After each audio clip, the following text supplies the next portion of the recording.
মানুষের ইগো থাকাটা জরুরি, তবে বন্ধুত্ব আর ভালোবাসার ক্ষেত্রে নয়। বেশিরভাগ প্রথম প্রেম হয়তো ভুল মানুষের সাথে হয়, তবে সে প্রেমটাকে ভুলে যাওয়া খুব দায়। যার কাছে তুমি একসময় সব কিছু ছিলে, আজ তার কাছে তুমি ছাড়া সব কিছু আছে। মেয়েরা অনেক ছোট ছোট বিষয়ে কেঁদে ফেলে ঠিকই, কিন্তু জীবনের কঠিন সময়টা হাসি মুখে কাটিয়ে দিতে পারে। জীবনে একটা বিচ্ছেদের গল্প থাকা ভালো, নয়তো পূর্ণতার স্বাদ বুঝবে কি করে। মানুষ সব পারে, কিন্তু মানসিক অশান্তি থেকে পালাতে পারে না। সংসারের কাজ করে মেয়েরা ক্লান্ত হয় না, ক্লান্ত হয় তখন যখন শুনতে হয় সারাদিন কি কাজ করো। শ্রদ্ধা করলে কেউ ছোট হয়ে যায় না, আর ঘৃণা করেও কেউ কখনো বড় হতে পারে না। একজন রাগ করলে সম্পর্ক গভীর হয়, আর দুজন রাগ করলে সম্পর্ক নষ্ট হয়। যারা রাস্তায় 1 টাকা 2 টাকা চায় তাদের ভিখারি বলে, আর যারা মেয়ের বাবার কাছে বাইক আলমারি সোনা চায় তাদেরকে ভিআইপি ভিখারি বলে। নিজের সমস্যাগুলো নিজেরই সমস্যা, অন্যের কাছে তা কেবল গল্প মাত্র।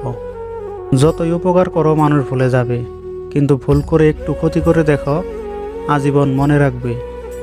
কাউকে ক্ষমা করা সত্যি মহৎ গুণ, কিন্তু একই মানুষকে বারবার ক্ষমা করা সত্যি বোকামি। দেরিতে হলেও নিজের পায়ে দাঁড়াও, কারণ মানুষ সবার শেষে তোমার যোগ্যতাটাকেই জিজ্ঞেস করবে। উপদেশ শুধু কান দিয়ে নয়, মন দিয়েও শুনতে হয়। সম্পর্ক কখনো অর্থ আর সৌন্দর্য দেখে নয়, ব্যবহার আর চরিত্র দেখে করতে হয়। সম্মানটা শুধু বয়স দেখে নয়, আচরণ দেখেও করতে হয়। সবাই বলে দুঃখ নাকি খারাপ, যখন আসে কাঁদিয়ে দিয়ে যায়, কিন্তু আমি বলি দুঃখ ভালো, যখন আসে কিছু না কিছু শিখিয়ে দিয়ে যায়। কাউকে অপমান করার আগে 2 বার ভাববেন। মনে রাখবেন, সময় সব সময় এক থাকে না। কি জানি কাল হয়তো অপ্রয়োজনীয় মানুষটাকে আপনার কোনো প্রয়োজনে লাগতে পারে। মানুষ তার বুদ্ধির পরিচয় দেয় তার কথায়, যোগ্যতার পরিচয় দেয় তার কাজে, আর বংশের পরিচয় দেয় তার ব্যবহারে।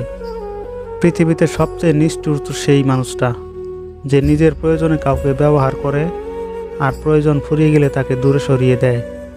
জীবনে কখনো অসাধারণ কাউকে খোঁজো না, সাধারণ কাউকে খোঁজো যে তোমাকে অসাধারণ করে রাখবে।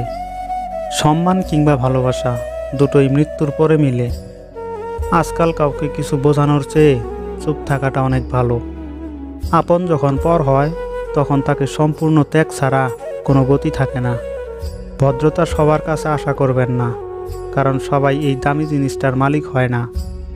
যদি না পারো 1 সাগর কষ্ট সইতে, যেও না তবে কাউকে ভালোবাসা কইতে। যে মেয়েগুলো কথায় কথায় রাগ দেখায়, দেখবেন এক সময় তারাই লক্ষ্মী বউ হয়। সবাই সব কিছুর ভাগ নেবে, কিন্তু কষ্টের ভাগ কেউ নেবে না। অনেকক্ষণ রাগ করে বসে থাকার পর মনে পড়ল, আমার তো রাগ ভাঙানোর মতোই কেউ নাই। টাকা দিয়ে সব কিছু কেনা যায়, তবে ভালোবাসা নয়। রাগী মানুষগুলো সব দিক থেকেই পারফেক্ট হয়। এরা যেমন শাসন করতে জানে, আবার ভালোবাসতেও জানে। মানুষের জন্য কাজ করতে গেলে দল লাগে না, লাগে মনুষ্যত্ব। হাত ধরলে সারা জীবনের জন্য ধরবে, কারণ মানুষটার সাথে জীবন পার করতে হবে, রাস্তা না। দায়িত্ব শব্দটা বড়ই অদ্ভুত। যে পালন করে সে নীরব থেকে দোষী হয়, আর যে কোনোদিন পালন করেনি সে লম্বা জ্ঞান দেয়। ফুল অনেক সুন্দর যদি সাজাতে জানো, জীবন অনেক রঙিন যদি রাঙাতে জানো, প্রকৃতি অনেক মায়াবী যদি দেখতে জানো, ভালোবাসা অনেক দামি যদি ভালোবাসতে জানো। দূরবীন দিয়ে সব দেখা যায়, তবে হৃদয় নয়। হারিয়ে গেলে সব কিছু পাওয়া যায়, তবে বিশ্বাস নয়। হিংসা করে অন্যের ক্ষতি সহজেই করতে পারবে, কিন্তু কোনো দিন নিজের উন্নতি করতে পারবে না। কষ্ট করে সফল হলে মানুষ হয় চরিত্রবান, আর কষ্ট না করে নকল করে সফল হলে মানুষ হয়ে ওঠে অহংকারী। একটা সময়ের পর আমরা ঠিকই বুঝি, রব যা কিছু করেন ভালোর জন্যই করেন। সময়ের পরিবর্তনে রাগ অভিমান কমে যায়, কিন্তু কারো দেওয়া আঘাতের দাগগুলো থেকে যায়। পাওয়ার যোগ্যতার থেকেও পেয়ে ধরে রাখার যোগ্যতা অনেক বেশি গুরুত্বপূর্ণ।